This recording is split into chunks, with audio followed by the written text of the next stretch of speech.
We don't care for our employee. We take advantage of our people for the next 10 years, 5 years, 10 years, and then, get everything from them. You would give word of affirmation to everybody and ignore everything else.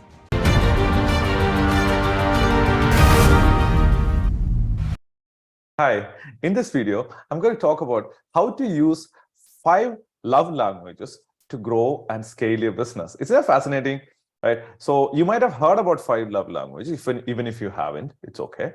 I'm going to explain this to you in this video. But what I'm going to teach you today, it's going to be applicable in multiple dimensions, at least 5 dimensions. One is in business partner relationship. It's applicable in business investor relationship. It is applicable in client management. It's applicable in team management. It's applicable also in family relationship, personal relationship. So what I'm going to share with you, this idea that I'm going to share with you, it can be implemented in at least in 5 dimensions. That's why you should listen to the end of this video and understand what we are talking about here. So there are 5 love languages in the world. And these 5 love languages are applicable in business as well. And I'm going to explain how it's applicable in business. So number 1 is word of affirmation.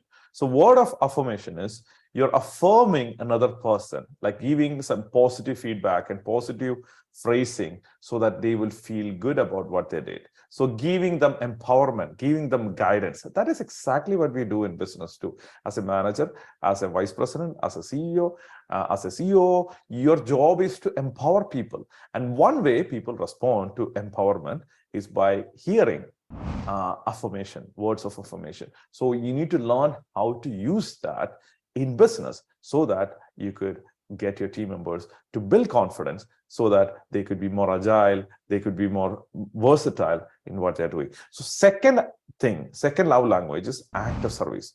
What is act of service?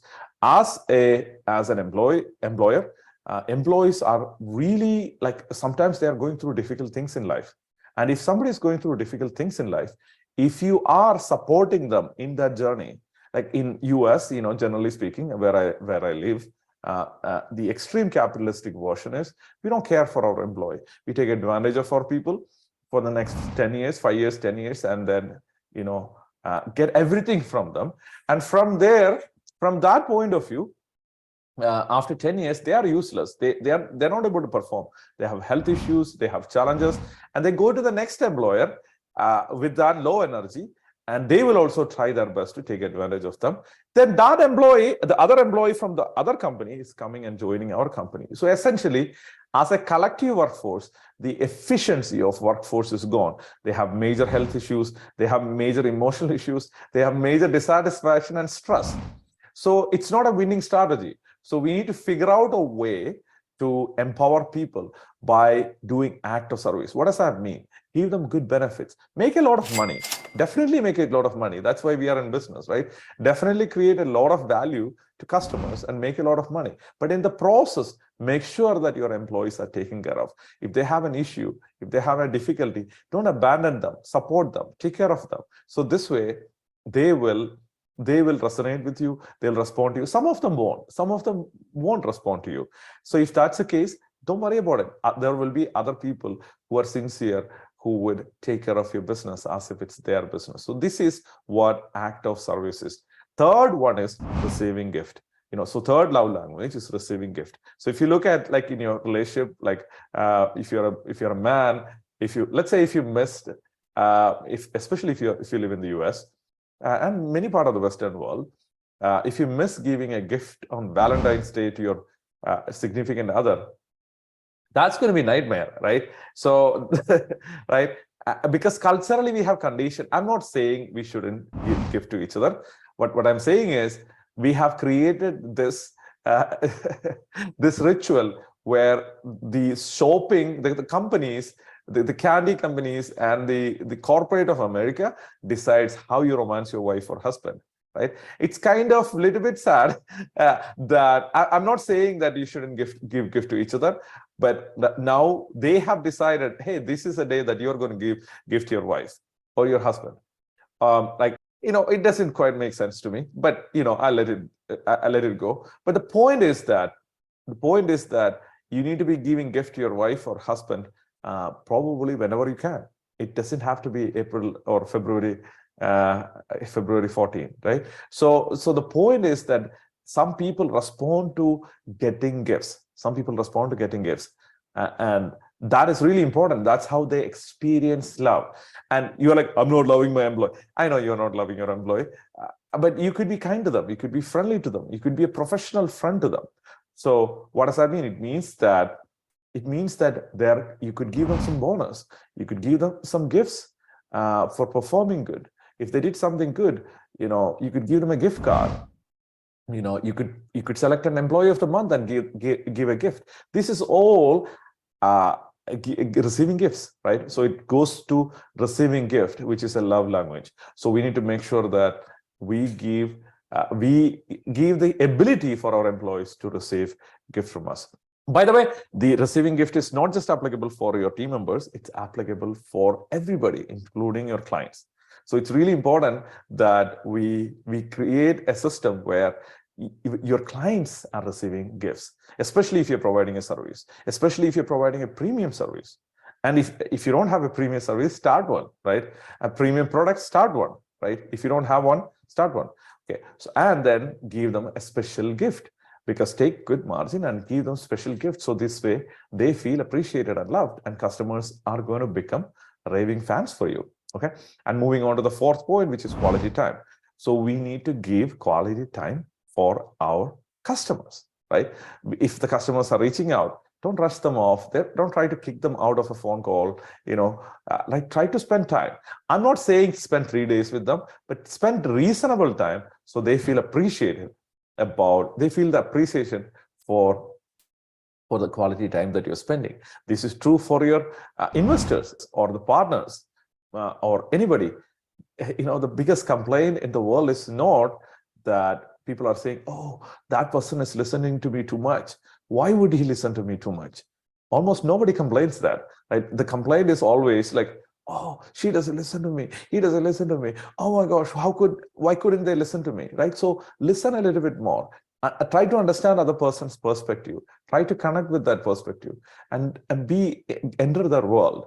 Spend quality time. When it comes to investors or partners or clients or your team members, but spending quality time is important. And you're like, oh, I don't have time. If you don't have time, you will find time at some point, because you didn't spend quality time with your team members. Then maybe they will leave you, and then you will be finding time for doing the stuff that you don't want to be doing. If you don't want to do that, do this. Go ahead and spend some quality time with your team members. Find a time to connect with them on a one-on-one level. And probably have like maybe 3 to 6 direct reports to you, and let them connect with the rest of the people, and let them connect with the rest of the people if we have a much bigger company. Okay. And finally, physical touch.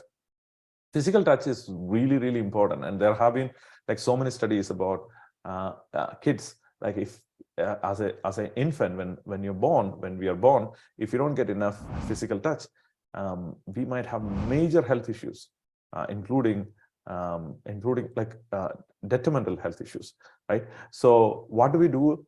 What do we do to make sure that the kids who come to this planet are alive and excited and healthy? We touch them, right? We make sure that as a mom, as a dad, we touch them. We make sure that they feel connected, because through touch we connect with each other. So in the romantic space, as a husband or wife or with your children, you could give you could be more intimate in touch.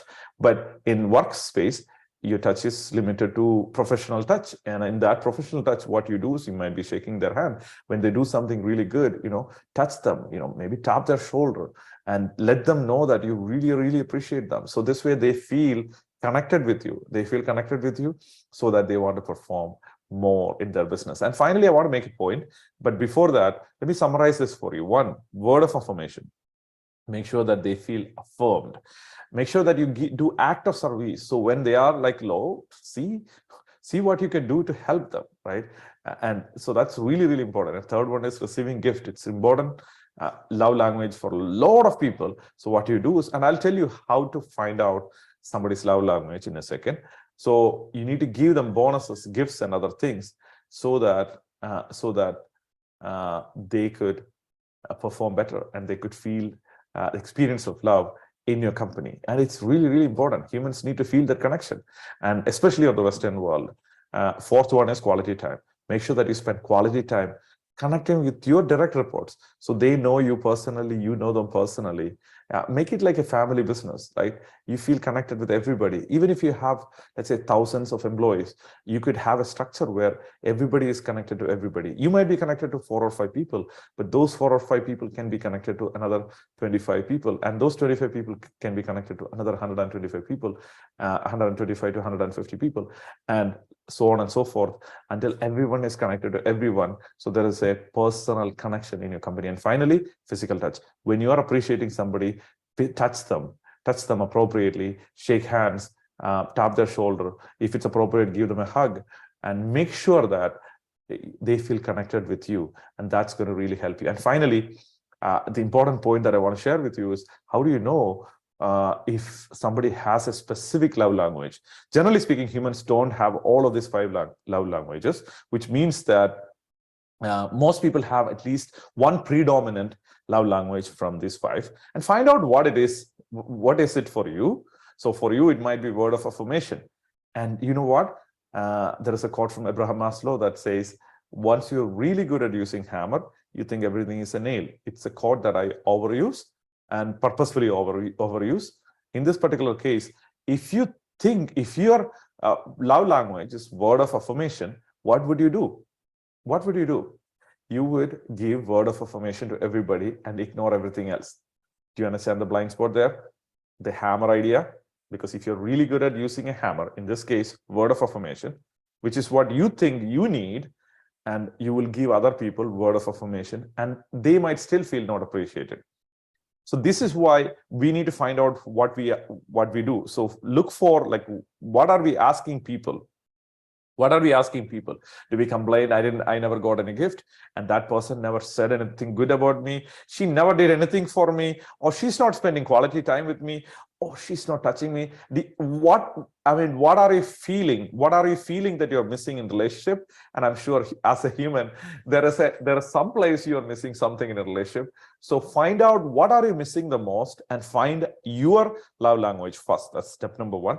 Once you do, then find out, like, just use the same process, like listen to people, find out, are they saying that, oh, the company did not do anything for me? So essentially what they're asking is act of kindness, act of service. That's what they're looking for. Makes sense? Or they're like, okay, no matter what I do, I don't feel like this manager is appreciating me. What does that mean? It means there's no word of affirmation. So you figure out what is your love language, and you figure out what is your team members, direct reports love language. So this way they feel appreciated and you feel appreciated, and you can be self-aware about your own love language. And then you might have that as a blind spot in your personal relationship, in your corporate life, in your investor relationship, in your client relationship, and in your team member relationship. So this is a multi-dimensional way for you to transition and move your business to the next level, so that you could double your revenue and increase your profit and double your cash flow starting this year. With another video, I'll talk to you next time about how to grow your business to the next level. Talk to you later.